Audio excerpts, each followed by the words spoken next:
এটা ছিল হচ্ছে আমার সবে বরাতের দ্বিতীয় দিনের ব্লগটা, যেটা হচ্ছিল এডিটের জন্য শেয়ার করা হচ্ছিল না। এখানে ফার্স্টে হচ্ছিল আমি চিকেনটাকে ম্যারিনেট করে নিয়েছি। চিকেনটাকে ম্যারিনেট করে নিয়ে তারপরে কিছুক্ষণ ফ্রিজে রেখে দিয়েছি। তারপর হচ্ছে এখানে আমি আটার মধ্যে শুধু লবণ দিয়ে সকল যে চিকেনের পিসগুলো ছিল এগুলোকে আমি কোট করে নিচ্ছি। কোট করে নিলে কি হয়, তাড়াতাড়ি ভাজতে একটু সুবিধা হয়।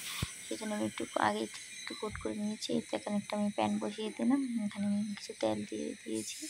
আর এখানে হচ্ছে আমি একে একে চিকেনগুলো দিয়ে দিচ্ছি। চিকেনের এই আটা দিয়ে বানানো রিজনটা হচ্ছে বেসনের থেকে চিকেনগুলো হচ্ছে আটা দিয়ে ভাজলে বেশি আমি হচ্ছে রেসিপিতে বা আপনার বাইরে যত জায়গায় আপনারা চিকেন ফ্রাই খাবেন সকল জায়গায় দেখবেন কিন্তু চিকেনগুলো কিন্তু হচ্ছে ওনারা আটা দিয়ে কোট করে, কারণ হচ্ছে আটা দিয়ে করলে একটু মুচমুচে ভাব হয়। আর হচ্ছে বেসন দিয়ে করলে তেলটা ভেতরে ঢুকে যায়, কিন্তু বেসনটা যেহেতু ডাল থাকে বেসনে, আর ডালটা একটু নরম চিপচিপে থাকে, যার কারণে হচ্ছে ফ্রাইটা বেশি মুচমুচ হয় না, কেমন যেন একটা নরম নরম ভাব থেকে যায়। আর আটা দিয়ে করলে হচ্ছে এটা ক্রিস্পি ক্রিস্পি ভাব আসে। তাই দেখুন আমার ফ্রাইগুলো কত ইয়ামি দেখুন, আর দেখুন এই যে কত ক্রিস্পি ক্রিস্পি দেখা যাচ্ছে, আর খেতেও কিন্তু বেশ মজার ছিল। আর আমি যেখানে সকলগুলো ফ্রাইগুলো ভেজে নিলে আমার একটু সুন্দর করে ডেকোরেশন করলাম জাস্ট একটু ছবি তোলার জন্য। তারপর হচ্ছে এদিক দিয়ে আমার ফ্রাইগুলো হয়ে যাওয়ার পরে আমি এখানে যে আলু সিদ্ধ করে রেখেছিলাম, এখানে আলুর চপের মাছ ভিতরে আমি একটু গরুর মাংস দিয়ে দিচ্ছি। গরুর মাংস দিলে এই যে আলুর চপটা আছে এটা কিন্তু খেতে খুবই ভালো হয়। আমি হচ্ছে এই যেভাবে আলুর চপগুলোকে ছোটো ছোটো করে চেপে চেপে বানিয়ে নিচ্ছিলাম। অল্প করে বানাবো, যেহেতু আজকে অনেক আইটেম আছে, সেজন্য সকলে কিছু অল্প অল্প করলে হবে। এই জন্য হচ্ছে আলুর চপগুলো বানিয়ে নিলাম। তারপরে আবার প্যানটা বসিয়ে আমি ভেজে নিলাম।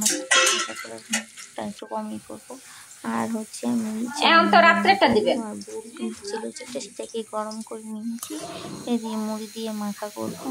তো আমি এখানে হচ্ছে গাজর কেটে নিয়েছি, গাজর আর বাঁধাকপি কেটে দিয়েছি। ফুলকপি বাসায় ছিল না, কিন্তু আজকে ভ্যানে দেখলাম না, যার কারণে ফুলকপি নিতে পারলাম না। যাই হোক, সমস্যা নাই। চাউমিনের মধ্যে হচ্ছে গাজরটা নিয়ে, আর গাজরটা দিলে বেশি আমি হয়। আমি এখানে হচ্ছে অনেকগুলো পেঁয়াজ আর অনেকগুলো কাঁচামরিচ দিয়ে দিয়েছি।